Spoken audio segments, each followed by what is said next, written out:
lidhje në skin therapy, se do bëjmë 2 maska për fytyrën. Do bëjmë 2 maska të kombinuara ndërmjet tyre për fytyrën. Kjo është një metodë re mjaft efektive, që apo pëlqej gjithnjë dhe më shumë nga njerëzit. Ideja e këtyre maskave është të bëjmë maska të ndryshme për zona të ndryshme të fytyrës për probleme të ndryshme. 2 maska që kam zgjedhur sot me përbërësit e tyre janë një për pjesën të lëkurës, do jetë një maskë pastruese por në të njëjtën kohë dhe hidratuese, sepse pjesa të është pjesa le të themi më problematike e fytyrës, sepse përmban pore të hapura, përmban pikat e zeza, dhe më pas pjesa tjetër e lëkurës, e cila është zakonisht më e thatë dhe tek lëkurat më të yndyrshme, është lëkura dhe më delikate. Kam zgjedhur të bëjmë një maskë hidratuese dhe me kakaon, i cili është një përbërës magjik për maskat në fytyrën tonë. Qëndroni që të shikoni videon, shikoni përgatitjen e maskave, aplikimin e tyre dhe pse kam zgjedhur ato përbërës. Në fakt përbërësit janë shumë të thjeshtë, i kemi të gjithë në shtëpi, por dhe bëjnë mrekulli në lëkurën tonë.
Kjo pra është edhe maska me kivi që përgatitën. Siguroni që parë që ta vendosni tek fytyrat të kapni flokët dhe fytyrat jetë shumë e pastër, në mënyrë që maska të kryejë sa më mirë efektin e saj. Maska mund ta përhapni me gishta, unë zakonisht përdor nga këto furçat e make-upit, janë nga ato furçat e cilat shërbejnë për të përhapur fondotintën, por mund ta blini një të tillë dhe ta përdorni për maska, sepse e ndihmon shumë lehtë për ta përhapur të gjithë maskën. Mirë, një maskën dhe fillojnë siç e thamë ta vendosim tek zona T, e cila është zona dhe më problematike.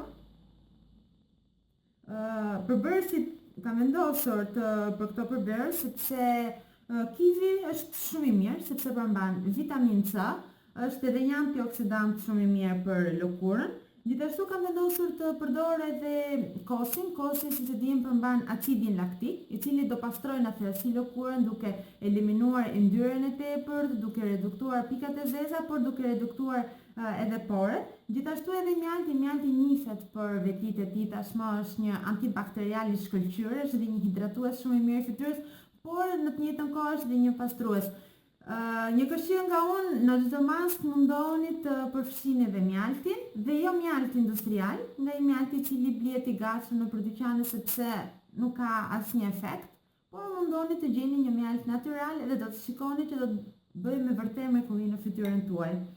Dhe le të vendosim maskën. Është pak e ujshme, por është shumë e freskët.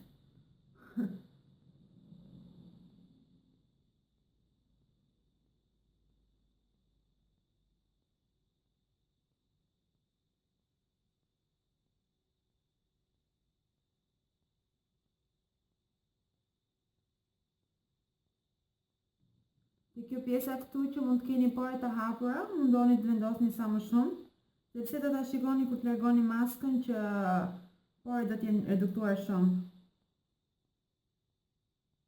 Edhe pse nuk është. Ja. Kaq kishte maska e parë, tani do presim, do përgatisim maskën e dytë dhe do ta vendosim në pjesën tjetër të lëkurës.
Maska tjetër është ajo siç e thash dhe më parë me kakaon. Ndoshta ju nuk e dini, por kakao është një nga produktet i cili përmban më shumë antioksidante. Ajo do të ndihmojë në reduktimin e rrudhave, do të themi në një farë mënyrë e tonifikon lëkurën.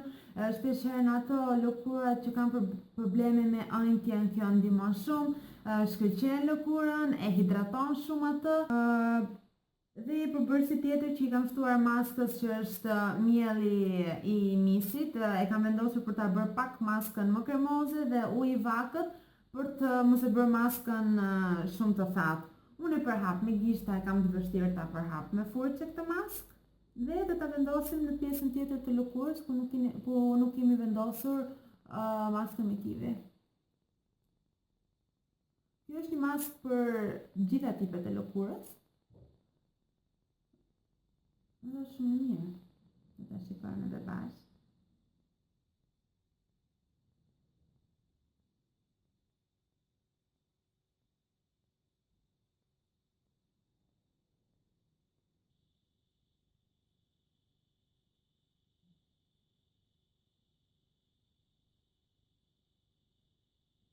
Tani që e vendosëm dhe maskën e dytë, të presim diku tek 10 deri në 15 minuta.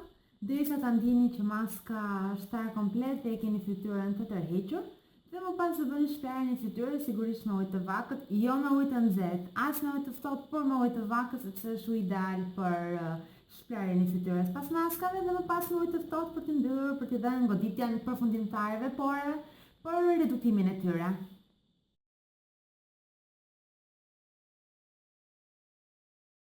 Kanë kaluar rreth 15 minuta, tani është momenti që duhet të heq maskën. Ndërkohë që përfitova nga rastit, vendosja maskën e cila ka tepuar sepse unë gjithnjë i bëj maskat në sasi më të madhe se ç'nevojitet për një herë. Kështu që i konservova në 2 kavanozë dhe mund të përdor përsëri brenda javës, kjo sugjeroj dhe ju ta bëni të njëjtën gjë, sepse çdo maskë që ju bëni mund ta përdorni përsëri brenda javës dhe ta mbani në frigorifer. Konservojnë në një kavanozë ose ku ta keni ju më mirë dhe mund ta keni maskën gati dhe për herën tjetër. Tani do bëj shkarjen e fytyrës dhe të shikojmë rezultatin. Unë hoqa maskën dhe fytyra është mesisht shumë e butë. Nuk më të ndodhë shpesh të shikoj fytyrën kaq të butë dhe kaq të pastër. E them e pastër sepse kjo pjesa këtu ku kam vendosur maskën pastruese nuk ka fare yndyrë, poret janë shumë të reduktuara dhe nuk është e thatë si se ndodh ndonjëherë që lëkura tjetër të tërhequr dhe ashpër, por është e thatë dhe e lëmuar. Ndërsa kakao ka bërë një mrekulli këtu te kjo pjesa sepse është shumë e lëmuar lëkura. Nuk duhet ta prek një lëkurë me duar, por unë kur e shikoj që është kaq e butë nuk qëndroj dot. Duhet t'i provoni më do mos këto dy maska sepse janë me të vërtet fantastike. Duhet ta provoni vetë që të shikoni rezultatin. Kakaoja është super, në çdo maskë shtoni kakao sepse është shumë e mirë. Provojeni edhe maskën pastruese me kiwi dhe më pas më shkruani për eksperiencën tuaj, po ju pres. Ja, pra këto ishin dhe maskat që kisha përgatitur për sot në Ilda Skin Therapy. Në qoftë se ju pëlqyen, mos harroni të bëni like dhe subscribe që të jeni një hap me postimet. Dhe do shihemi javën tjetër me të tjera video me të tjera maska. Në qoftë se dëshironi të ndiqni online, linkun e keni poshtë të Facebookut dhe të Instagramit ku mund të më kontaktoni. Jam në pritje të komenteve tuaja për këto dy maska. Dhe do shihemi javën tjetër. Mirupafshim.